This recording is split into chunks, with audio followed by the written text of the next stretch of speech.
So today is being hosted by NAMI GLAC, or Greater Los Angeles County, and our Connect with Hope Warmline team, who I am so thrilled. I have a few of our specialists here with us today. I will do an introduction of each of them. And then we have an amazing guest speaker as well that has joined us today that's going to help us really dive into this very important but multi-layered conversation. I'm excited to share with you, this is an introduction to anosognosia. I'm Donnell DeRubis. I am the Director of County Programs here at NAMI GLAC, and I have the absolute pleasure of leading the Connect with Hope Warmline team. Like I said, I am joined by several of our specialists here today. So I have Vahe, who is one of our specialists and a veteran. Thank you so much for being here. Thank you for having me. Absolutely. We have Sabrina, who is one of our specialists as well, and also helps lead support groups for NAMI. Thank you for being here. Thank you for having me. Yes. And we have Noah, who has been, we would say, an original specialist of our Connect with Hope Warmline team. Thank you for being here. And Noah is helping us out with some tech stuff. So, and I will introduce to you in greater depth our guest speaker, Dennis, in just a short little bit. But let's dive in. We have some information first to go through just to make sure we're all on the same page. The webinar guidelines, just so you all know, this webinar is being recorded. So anybody who registered in about a week or so will receive a link. If you're like me, you like to go back, re-listen, re-watch, just gather some more information, you will be receiving that link. If you have a question during today's webinar session, please add it to the Q&A section or the chat section. We have time set aside at the end to answer as many questions as we can. If we don't get to your question live, we will be sure to follow up in that email we send out with the recorded link. And as always, this is a safe, respectful, and confidential space for everybody. So who is NAMI? Maybe you're new to who NAMI is.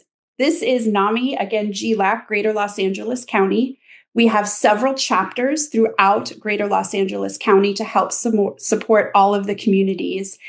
We are a part of the nation's largest grassroots mental health organizations, again, with chapters and affiliates all throughout LA County. Our mission is to promote wellness, recovery, quality, and dignity by supporting individuals, families, and the community at large. We offer a variety of programs and services, all free to our community. We have peer support, classes, support groups, our Warmline. Beyond that, we also have policy work. So we work really diligently at the local, state, and federal levels to help with policy creation, policies, making sure that we have a say in kind of what's coming to our various communities. And we also have various events that we get to host throughout the year. NAMI Walks. We just completed our LA Marathon, where we had incredible teams come together and run representing NAMI. We have our Stigma Free program, and we have our NAMI conference as well. Some of the programs that we offer: peer support groups, family support groups. We have specialty groups where we're reaching various communities like the LGBTQ+, Spanish, our Tay community. And these are all just safe spaces to come connect, be with like-minded, and be with community, and remind yourselves that you're not alone through these journeys. We have various education classes, basics, family to family. We do community presentations for other agencies and organizations. And again, our advocacy with policies. You can find more information, write this down, namiglac.org, namiglac.org. You can find a calendar of all of the different programs and groups. You can find information about your local chapter, along with a link that connects you directly to their website as well. So namiglac.org. Okay, I'm like a school teacher. I'm going to allow you all to get your phones out because we have our NAMI Walks Mental Health Festival coming up so quickly, May 16th, 9 a.m. and you need to be there. It's namiwalks.org/LA, or use your phone to scan this QR code and get registered to join us. You can create a team. You can come individually. All of our chapters will be represented. Other agencies and organizations will be represented. We have entertainment. It's really just an incredible day to come together as a community and really celebrate all of the work we're doing, but more importantly, the way we support each other as a community. So please join us. All right, now it's time to dive in. Why anosognosia even matters. Look, as a team, we talked through various topics that we wanted to bring to our community. And this was really at the top of our list because we know what it's like to want to help someone you love, but feeling like nothing is really getting through, that there's just kind of this battle between you and your loved one, or if you're a caregiver, the person that you are supporting. You're out there trying to explain and encourage, and you're worried about them. And somehow it just feels impossible to make that connection and help them with their condition to get the help that they need. And so anosognosia could help shed light on why that might be happening. And then we are going to talk through a really powerful approach that was created by Dr. Amador. It's called the LEAP method. And this can really help you shift understanding and shift the way that you're supporting your loved one. As I mentioned in the beginning, this is a multi-layered conversation, a multi-layered condition. And so our webinar today is really about awareness and education. This is not about diagnosis. So we would encourage you to, seek mental health professionals to help you with the diagnosis piece. We just want to bring some education and awareness of what anosognosia is and how it may be a part of the journey. All right. So what is anosognosia and what it's not? It's a neurological condition. So it actually has to do with the functionality of one's brain. It affects the awareness of their mental health condition or their illness. It's not intentional, and it doesn't mean that they are in denial. Somebody struggling who may have anosognosia is not being stubborn. They're not trying to be manipulative. They're not refusing to try. They really don't connect the fact that they could be that they have a mental health condition. And what causes anosognosia? It's typically caused by changes in the brain from various mental health conditions. The second piece of this slide I think is really important because I think we can all agree that there are times when we're dealing with mental health that it can feel very lonesome. It can feel very isolating. And so to know that there are others out there that may be experiencing something similar. This list of who it affects is not exhaustive, but these are some of the real pulse points. So 8 out of 10 people with Alzheimer's may have anosognosia, 4 out of 10 with schizophrenia, 5 out of 10 with bipolar, 3 out of 10 with Huntington's disease. So it's potentially a combination of somebody who's been diagnosed with one of these conditions, doesn't recognize that, may have the condition of anosognosia as well. Possible ways anosognosia shows up. So this might sound familiar to you. Somebody who's refusing treatment. Somebody who's consistently saying, nothing is wrong with me. I'm fine. I feel great. Mistrust of those people trying to help them. So loved ones, family members, friends, caregivers. Rapid conflict cycles. Somebody who's refusing to take medication. Somebody who feels well while others are trying to convince them something's not right, you need to go see a doctor. And with that, I'm excited to introduce to you our guest speaker today, Dennis Thompson, who has an MA in psychology and over 30 years in various roles with our San Gabriel Valley chapter. Dennis, welcome, and thank you so much for being here today to help us really grasp a little deeper this understanding of anosognosia. We appreciate you. Thank you. Pleasure to be here. Absolutely. So I really want to just kind of have conversation, if that's okay with you, and help our participants understand maybe why the approach that we're taking to help our loved one may not be working. So why logic may not work, and what would be a better way to maybe approach our loved one. Okay. Dive in. We're ready. Well, as you mentioned, it's not a choice. It's something that happens as part of a symptom of mental illness often. And it puts them in their loved one in a different world from the caregiver. They are working with different facts and different realities.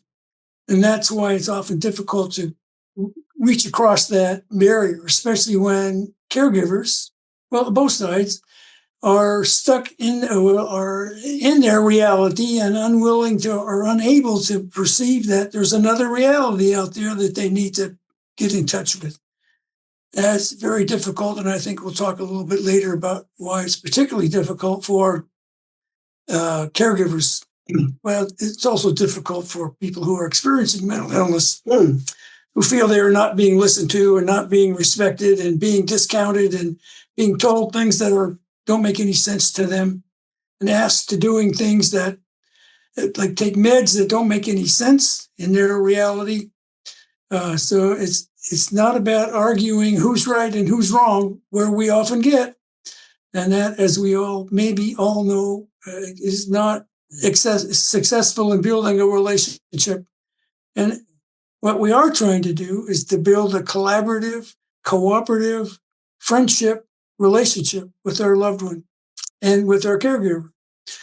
That involves trying to understand the other person's reality and respecting it. And that we do by listening to them, the other side, explain what they're experiencing.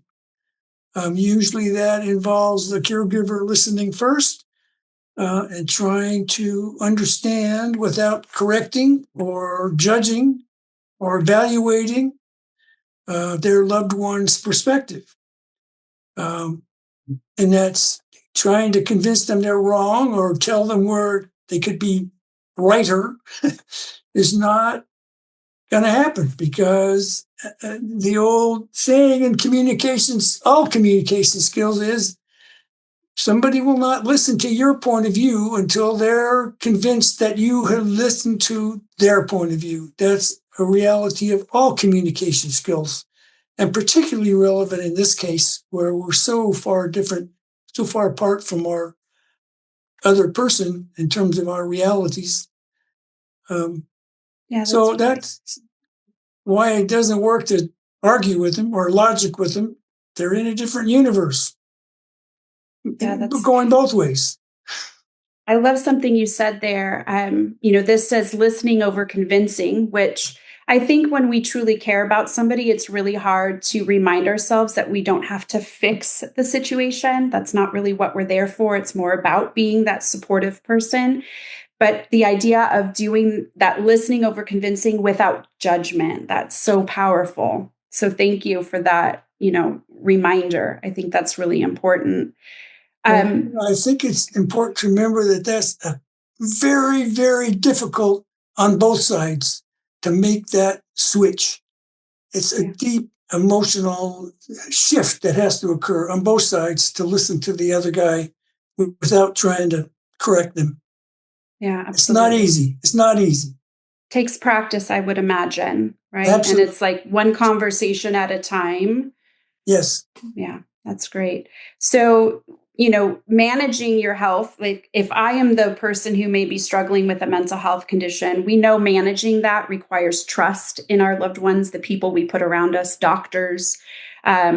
And so these are just some reminders, I think, that are so important for the person who may be struggling.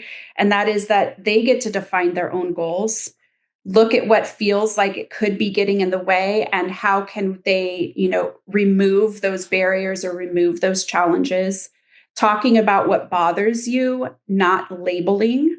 accept support that helps your goals, and reminding ourselves that small changes that we choose do matter. Sometimes we think it has to be this big, massive shift or big, massive change, but it's these small changes that we can do consistently that really make a difference. And you don't have to agree on everything to work together. I think, whether it's anosognosia or any other situation, that's really key here in building that relationship. Would you agree with that? Dr. Amador points out, and then we'll talk more later, that it's important, if you can't agree to disagree. Mm. You can agree to disagree, so you can find some agreement and sort of remove that hostility and anxiety by agreeing to disagree. That's great. So if you wouldn't mind kind of talking through some of these mindset shifts that you would encourage caregivers or family or friends to start practicing, I guess, in their approach to be able to support their loved one. Again, trying not to convince the person, but just be there to listen and support. Can you share a little bit of insight on that piece? Well, the one that I experienced most people getting stuck on is the third one there in the list, and that is giving up the dream that the old person is going to come back. If we just do the right thing, or they do the right thing, that they'll be back to the way it was before, and we'll all go on living happily ever after. Accepting that that's not going to be is a major shift, especially for parents who are very concerned about their loved one and have this whole history of dreams and plans and expectations that suddenly aren't relevant, to be frank about it. And it's about letting go of that, which is the process in itself. Includes some grief work. It includes some changing how you approach your loved one in terms of caring for them rather than caring about them, or the other way around, caring about them rather than caring for them. And that's a hard shift for parents whose job it is to care for their loved one. But that takes some work, and over time, it doesn't happen immediately, and you slip back and forth. And it oftentimes is helped by therapy for yourself as a caregiver. As it says, your loved one is living in a different reality, and it is as real to them as your reality is to you. And you're not going to get through that by arguing and talking and so on. Again, it's about listening to the other person and accepting and respecting that their reality is real, and working from there. And it's that listening part without expectations, that's really the tough part. And it works the other way too. For the one experiencing mental illness, it's a difficult shift to begin to trust somebody in a world where you've been told you're wrong and bad and you need to do this and that and this and that. It's difficult for them to shift to trusting somebody and really expecting that their dignity is going to be validated. And it needs to be tried out. They're going to test that, and they should. Is this person really trustworthy, or are they just putting me on here? And so they have a struggle on their side to form this relationship also. Yeah, that's great. Thank you.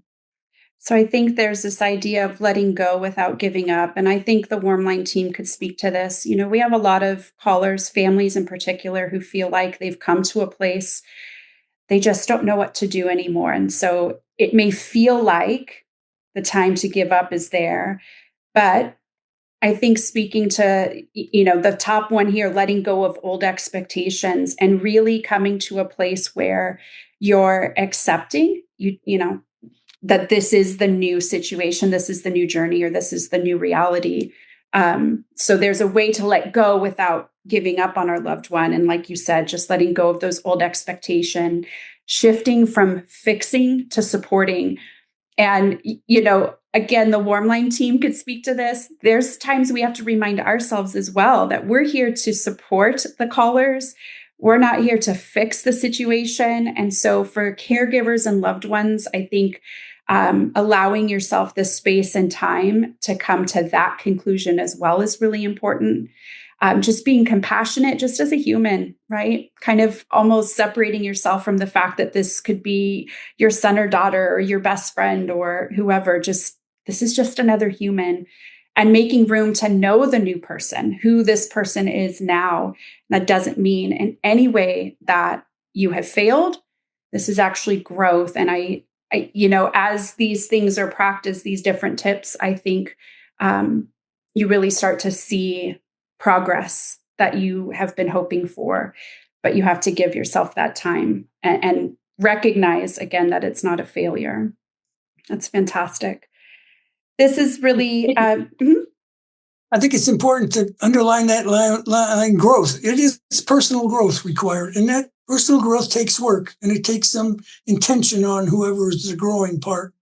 I'd like to think about approaching your loved one with compassionate curiosity, as you would if you met a new person anywhere. You'd want to hear about what they're experiencing and feeling if you want to be their friend. And that's the kind of mindset to get into, if you can, that will be helpful. I love that. Compassionate curiosity. Yeah. I would encourage our audience to write that down. Definitely. So this is really just talking to, sometimes our loved one will start to step back, right? They won't talk at all. And maybe that's because they're at a point of just feeling so frustrated and unheard. So just reminders for the caregivers, the ones really trying to support. Silence often means they don't feel safe. It's not rejection, it's protection for themselves. Again, this compassionate curiosity, really respond from a place of curiosity, not a place of pressure, not a place of trying to fix them. Give space and time. Any relationship, whether you're dealing with a mental health condition or, as you said, meeting somebody for the first time, trust builds slowly.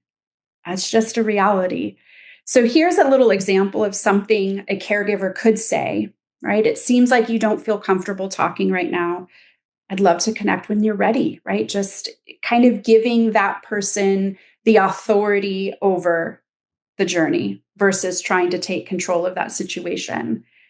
Is there anything you'd like to add to that? Safety is the key. You're creating a safe space for this person to get in touch with themselves as well as with you. And safety is the other word to underline here, creating safety. And that means to create safety for somebody else means you pretty much have to be one with them and put yourself aside and be with them entirely so they feel safe to be themselves. Again, it's very, very difficult with anybody, but it's particularly difficult in this situation. And the other way around, you take the person with the illness also has to create some safety for the caregiver to muck around and make mistakes and still be concerned and trust that they're really in the person's interest. Yeah, that's great. All right, some tips. This is caring for yourself as a caregiver. And look, this is, whether or not you think anosognosia may be present, this is just generally speaking, really. Caring for yourself as a caregiver, this work requires emotional energy. It does. And we recognize that. You need support outside of this particular relationship. So support outside of the person that you're trying to care for. That's where I am telling you, NAMI comes along right beside you so beautifully. That's where our support groups and our education classes, our walks, just being present with other like-minded people could really become that support outside of the relationship. Certainly therapy, trusted people that, really matter to you. Remember that you are trying to support this person, but you also need that support around you as well. And as Dennis mentioned earlier, grief is normal, right? We're letting go of what we thought would be so that we can create space for what is. And there may be some kind of grief emotions that come along with that. So allowing, again, yourself the space and time to process through that. And as cliche as it might sound, self-care is not selfish. It's necessary. It's always a reminder. We think about being on an airplane and you have to put your mask on first before you can help anybody else. That situation is exactly the same here, that same example. So just really important reminders to care for yourself so that you can care for your loved one.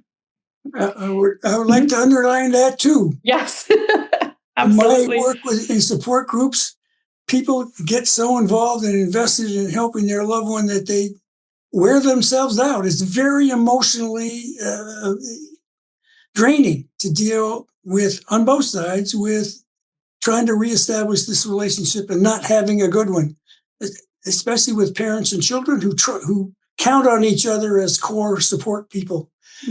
It's very emotionally draining, and it's very important to learn how you nurture yourself. Very, very, very. Probably the most important thing of this whole webinar is learn to know what nurtures you and do it. Yeah. Before you need it, actually, is the best time to do it. But learn when you're beginning to get tired and take care of yourself. It's absolutely essential. As you point out, Donnell, if you're not taking care of yourself, you're not going to be able to take care of your loved one very well either. Absolutely. So it's definitely not selfish. It's absolutely necessary. Definitely. You know, another self-care item that I want to mention is education. The more you educate yourself about mental illness in general, as well as whatever symptoms or diagnosis your loved one may have, and also for people with mental illness, if you can educate yourself about what mental illness is, how it works, what maybe treatments are, and so on, the better off you'll be, the more relaxed you'll be, the more confident you'll be as a caregiver or someone seeking recovery. So go to webinars, go to lectures, go to NAMI-SanGabrilValley.org. We have a whole set of lectures that we've had over the years where people can listen, or go on YouTube. I don't know, Google mental illness, whatever you can find, and go to conventions, go to the NAMI walks and hear other people, and support groups. Support groups are very important in education. You hear other people's learnings, teach you, learn you're not alone. You learn how other people have tried and maybe been successful or not. It's a great resource and it's easy. All you got to do is listen, go and listen, and you can hear many other people struggling with the same issues and how they dealt with them. Absolutely. Yes. So important. Thank you for that. And I forgot to mention, so if you are new, just know that NAMI GLAC, all of our programs with all of the chapters are provided to the community for free. So if that feels like a barrier to you because you're worried about the costs that may be associated, our groups and our classes are all free. So please come join our Warmline. It's open, it's free. So please definitely use the resources that are available to you. And NAMI has education courses called Family to Family for caregivers and Peer-to-Peer for people who are experiencing mental illness, where you can learn these things about mental illness. Again, they're free. Often they're online. Sometimes they're in person these days. So you can start there and get, I wouldn't say all you need to know, but certainly a good foundation. Absolutely. So we get to introduce the LEAP method, which was something created by Dr. Amador with a connection-first approach. So I'm just going to kind of share what LEAP is, but then Dennis would love for you to maybe expand on really what this approach is all about. Maybe if you have any tips on, how to begin practicing. So LEAP stands for listen, empathize, agree, and partner. So we're listening without correcting. I hear that you're feeling frustrated, right? We're listening without correcting. We're listening without judgment. Empathizing, validating their feelings, not our own beliefs, but validating their feelings. Agreeing, finding those shared goals. We both want you to get enough sleep tonight. So becoming a true partner, to the person who is struggling. And of course, the last one is P, partner. Would it help if we figure out a plan together? right? I can help you make that phone call. I would be happy to go with you to your next, doctors, or just really coming alongside that person as a partner. So the LEAP method, this is something, again, created by Dr. Amador. On this slide is his book that really dives into this connection first approach. I would encourage you all. I am about 1,000% sure it's on Amazon, so you could certainly grab it right there. But just, is really kind of taking the information that we're sharing with you today and really diving into it on a deeper level. But Dennis, anything you would like to share about the LEAP method? That would be amazing. Well, first of all, the LEAP method is the appropriate, my definition, appropriate response to whether your loved one has anosognosia or not. If they're defensively in denial, as many of them are, because it's not particularly safe or pleasant to recognize that you have a lifelong illness you're going to have to take medication for. People don't want to deal with that, so they deny it. Many. It doesn't matter whether they're in denial or having anosognosia. The approach is exactly the same. So you don't have to worry about making that differentiation. Again, the hardest part is learning to listen without correcting and putting your agenda onto what they're having to say. And that sometimes if people aren't wanting to talk to you at all, Dr. Amador suggests that you promise to them that you want to hear them, that you want to listen, get a better understanding of where they're at. And you promise them that you will not correct them or judge them or make a verbal promise. I promise not to inject my agenda, my feelings and my judgments on what you're going to say unless and until you ask me. And then keep that promise. And if you goof up with that promise, and you will, you say, "Oh, I guess I hear myself. I'm not following my promise here. I'm sorry. Either let's start again now, or maybe I need to get my head together and come back in a few minutes, an hour, tomorrow, whatever you feel like you need." It's always possible to step out of this conversation and say, either I'm really tired and I can't really listen very well, or I'm upset and emotionally stressed and I need to cool down. Or maybe we could talk better when both of us kind of cool down a little bit and come back to try again. It's practice, and it's going to goof up. You're going to goof up, and you keep trying. Apologize for goofing up and come back when you feel like you get yourself doing what you want to be doing. It's once you make that shift to compassionate curiosity, the whole rest of the system, it kind of works almost automatically. It's what you would do anyway. It's getting out of that need to be an authority, needing to fix it. And I unfortunately, I don't have a lot of easy ways to do that other than, first of all, to recognize that you need to do that. That's the first part. And keeping working at it. It is a process. It is a journey.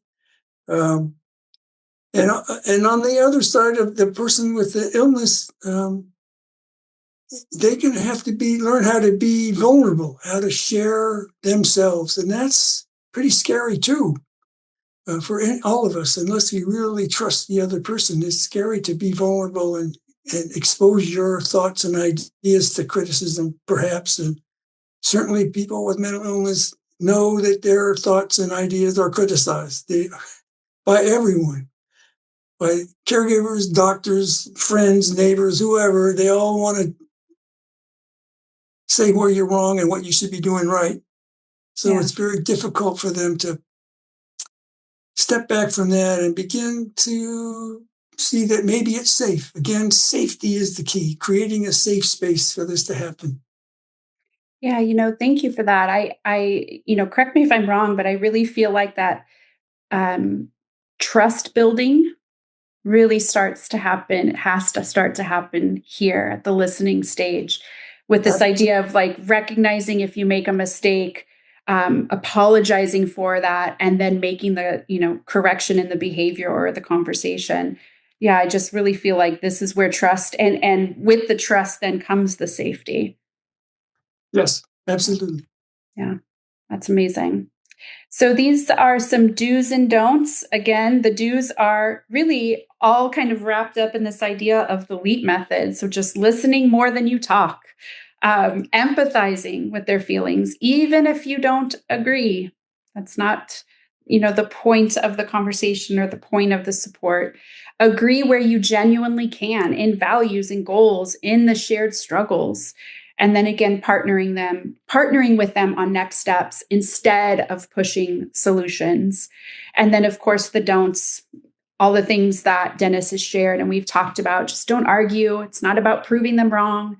Don't force, don't correct, and don't rush. And I know that one can be really difficult. It's not our timing, it's their timing. And so we can't rush the process. We, know it may be slow, but we want that time to be really intentional so that the healing really starts to happen and the healing really starts to stick. So we can't rush through it for sure. One of the do's is ask a lot of questions. If you're not asking open-ended questions, you're not doing the listening part. They're making statements or judgments or evaluations or anything, even, I agree, even agreeing or not agreeing. Just asking questions and listening. Yeah. A lot of questions. I love that. I think you all may not be like me, but I know when I'm having a really important conversation like this conversation would be with my loved one, I would actually encourage you all to write down what those questions might be, because when you are coming to a conversation with emotion, it's really easy to forget, kind of lose sight and lose direction. And so I would just encourage you to kind of come to the conversation with those open-ended questions that you can really focus in on, and not have to worry about, where the next question's coming from or, that's just my little tip. Again, not everybody's going to handle that the same way, but I just like to share that. It's also proper to say I can't digest all this right now. I need to come back to this conversation so I can really listen. Again, it's always okay for you to recognize your limitations as a caregiver in this conversation, and the other way for the people with the experiencing mental illness, they can say, I don't know what's going on here. I need to process this a little bit. I need to come back to this. That's quite okay. In fact, encouraged. Yeah, thank you. Keep you out of that emotional state that you're talking about, and then having to do something. Yeah, what a great reminder. Thank you for that. All right. Well, oh my goodness, so much good information. And like I said in the very beginning, it definitely is a multi-layered, I think, conversation. To your point, there's so much education, so much information around anosognosia, just mental health conditions, generally speaking. So we would encourage you definitely to either connect with NAMI GLAC, yes, namiglac.org, reach out to us. We're here for you and we want to be that community for you. But as Dennis said, there's information really at your fingertips. We just would encourage you to be very aware of how much you can take in, because sometimes that can also feel overwhelming because there is so much information. Being in a community where they can help you digest everything that you're learning. This is some information about our Warmline. We are here for you. Our hours are listed here, Mondays through Fridays, 10 a.m. to 8 p.m., Saturdays, 10 to 2. This is a place to get free, confidential, peer-led mental health support. I'm going to repeat that, peer-led mental health support. What does that mean? We all understand it because we all live it. We have our own connection to mental health, whether that is personally or because we have supported a loved one. And so we help you with resource navigation because, again, we know that can feel really overwhelming. And you are connected with a group of people that are compassionately curious about your situation. I love that. I'm stealing that. And I encourage you all to as well. These are some other ways you can connect with NAMI, namiglac.org. Our calendar of classes and groups are all listed on our website. As Dennis mentioned, many are done virtually. So you could essentially join any one of them, even if they're not in your specific area, although we encourage you to connect with your local chapter as well. They're going to be very familiar with all of the resources in the community in your exact city. So definitely head over to namiglac.org.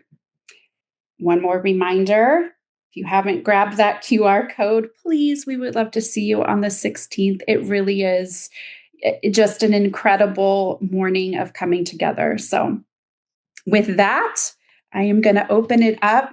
Noah, would you like to let me know? Do we have questions in the chat? Yes, we do have 2 questions. Awesome. So we can answer these live, right? As many as possible. Yes, we do have 2 of them. I think we'll be able to cover them. Okay. But the first question is from Mariza, another peer with NAMI. Mariza asked, "How is anosognosia not denial? What is the difference?" Great question. Dennis, would you like to jump in on that? Well, yeah, we sort of talked about that in the beginning. Anosognosia is a neurological disorder of the brain. It's something that happens to the brain as a symptom of mental illness, and is not a choice or condition or anything that that person has any choice over. And the reason the way you would see that is that it's consistent denial of the illness, or consistent inability to process that there's an illness going on. It's deeper than denial. And also, sometimes, as Dr. Amador calls it, conflagration or something like that. They come up with what to us are kind of very unusual explanations for their behavior. Why they do things that we see as obviously not making any sense, but it makes sense to them about why they behave that way. People with defensive denial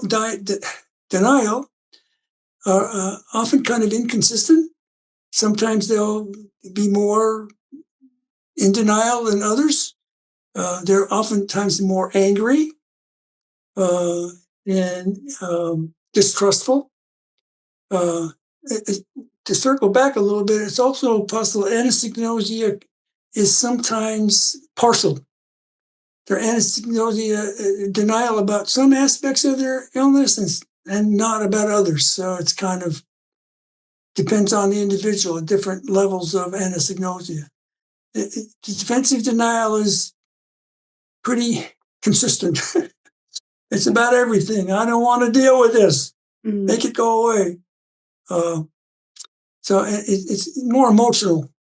The anosognosia, people are coping with it, they think, in a rational way. And with denial, it's very emotional. It's angry and upsetting and frustrating, and for reasons we can all understand. I mean, who wants to have their life taken out from under them without warning? Yeah, that's really interesting as well. Thank you for that explanation. As I was diving a little bit deeper to learn myself, one of the things that came up for me, and I don't know if this is a question in there, but how is this even diagnosed, right? And one of the things I learned was similar to what you said. There's this sense of understanding patterns versus it being just like a single test. So it's understanding the patterns, clinical interviews. There could be cognitive and neurological testing that's done, reports from, loved ones and family members. And so I think that just speaks to kind of that deeper connection, or that deeper condition neurologically, the actual brain itself. Yeah. And in the end, it doesn't matter. In terms of the caregiver's approach, it doesn't matter. And in terms of the person with illness, it doesn't matter. They're still shooting for recovery. They're still trying to identify their goals, work through the problems that are getting in the way of their goals, and achieving their goals. And so it's the same either way in terms of dealing with. Great. Yes, Noah.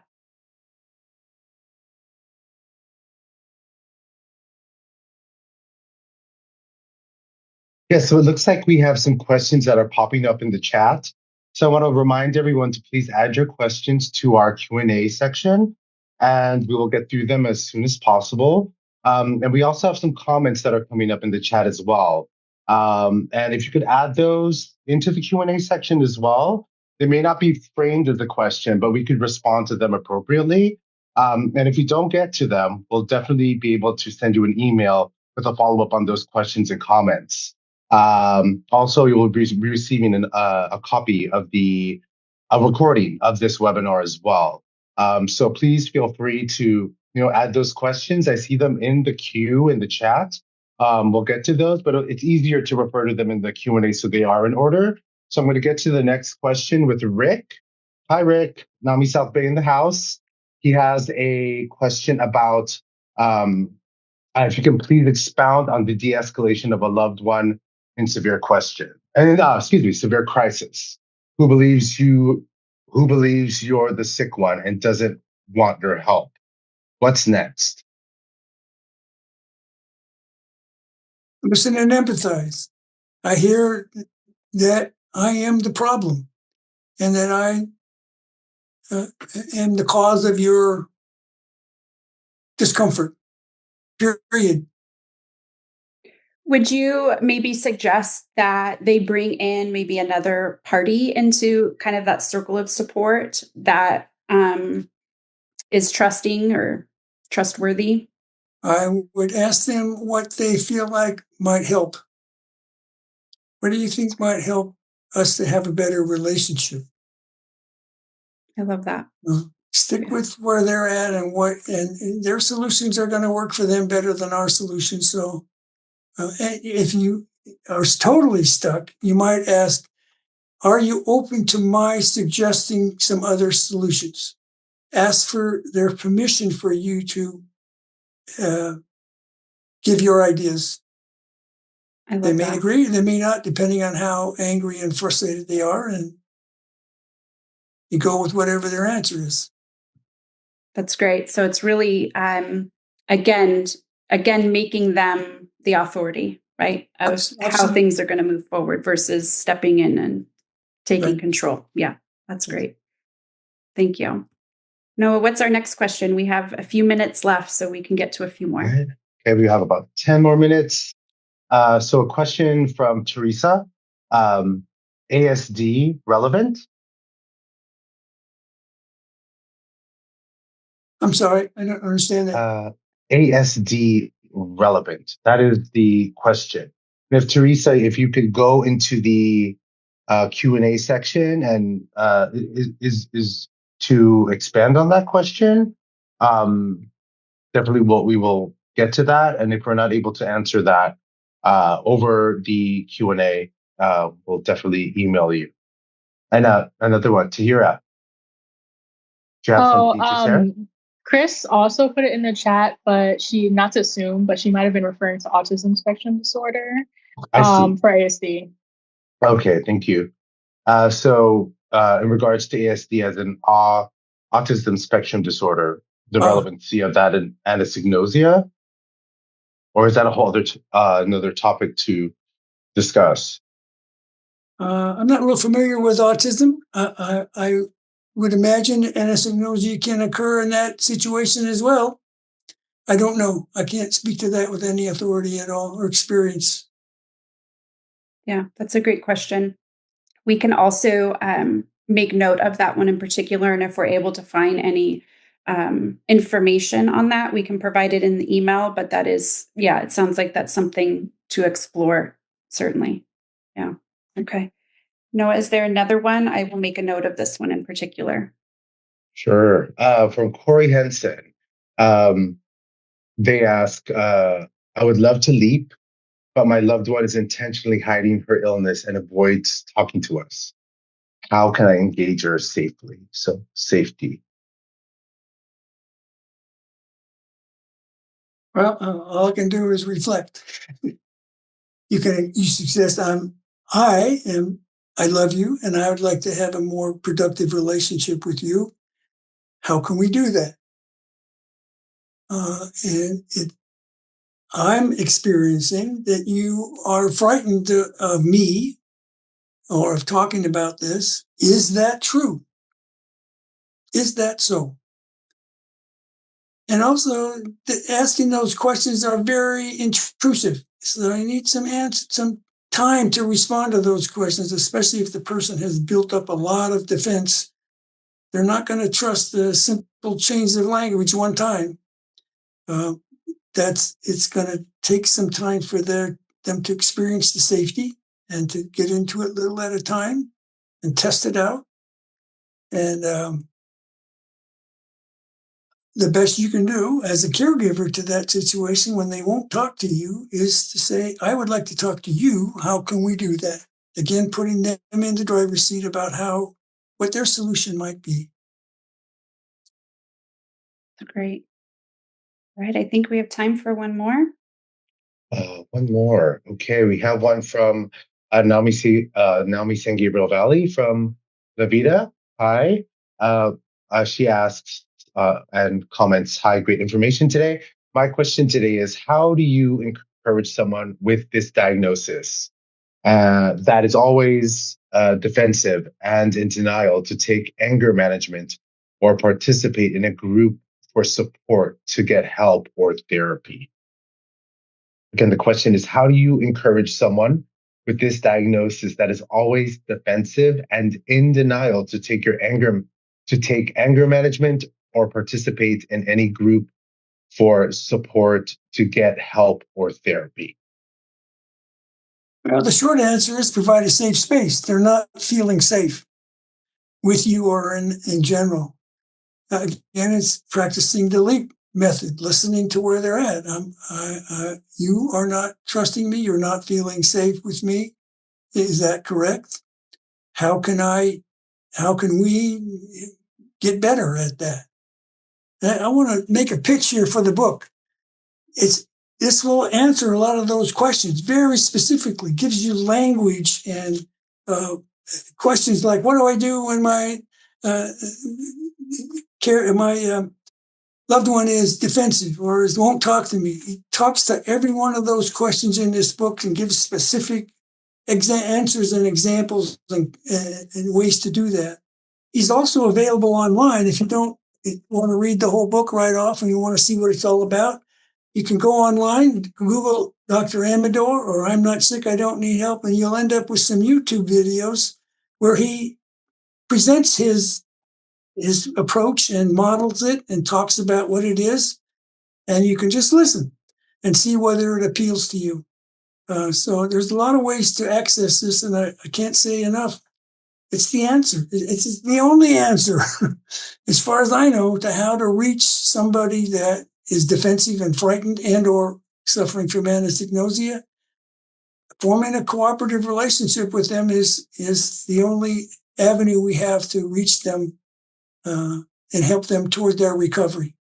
Yes, I agree. And I think the LEAP method itself, we're here to obviously talk to anosognosia, but I think the LEAP method is really powerful for any relationship where somebody's struggling with a mental health condition and you're trying to be there to support them. And I love the idea of these like real life tips, real life scenarios. If this happens, then try, do this or say this.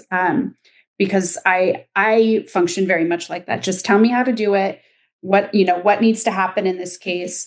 And just knowing that there's such a deep knowledge of, again, just how the brain is functioning for that person is so powerful. And we don't have to do that research. Dr. Amador and, the mental health professionals have all done that. And so just taking their time and their knowledge and then using that in how do I support my loved one in real life? Like, how do I do this on the daily basis? I think is so important. So thank you for that, for sure. He does have a very extensive discussion of what anosognosia is and how to understand it. Yes, absolutely. This again was really foundational, right? Like you said. Absolutely. And we encourage you to go out there and if you love to read, grab the book. I think Dr. Amador's website is actually leapinstitute.org. Tons of videos. I explored all over that website as well. And so I would encourage all of you to take the knowledge that you've received from us today and then just continue to build on that from what you've learned today. It's also available in audiobook if you like to listen. You can. Beautiful. A little LA traffic, put on your audiobook and you're there. I love it. Yes. Awesome. Noah, if there are additional questions, I think we will need to capture those and we can follow up with them in our email. Again, it will take about a week or so to make sure that this video recording is ready to send out to all of you. But I want to thank all of our Warmline specialists for being here today. We so appreciate the way you are here for our community. Please do not hesitate. They would love to chat with you, so please do not hesitate to contact our Warmline. We hope to see you on May 16th for NAMI Walks. This is the mental health festival of the year. You need to be there. We would love to see you, meet you, and just have a great morning with you.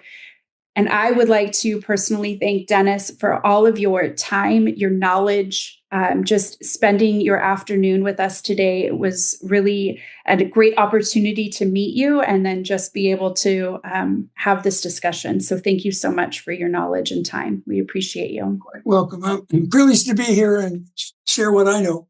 Awesome. All right. Well, with that, the first webinar from the Connect with Hope of 2026 is done. Be on the lookout for the email. Thank you all for registering to be here. Be on the lookout for future webinars because we're not done. The year is just getting started. Have a great and safe weekend. Thank you, everyone. Bye. Thank you.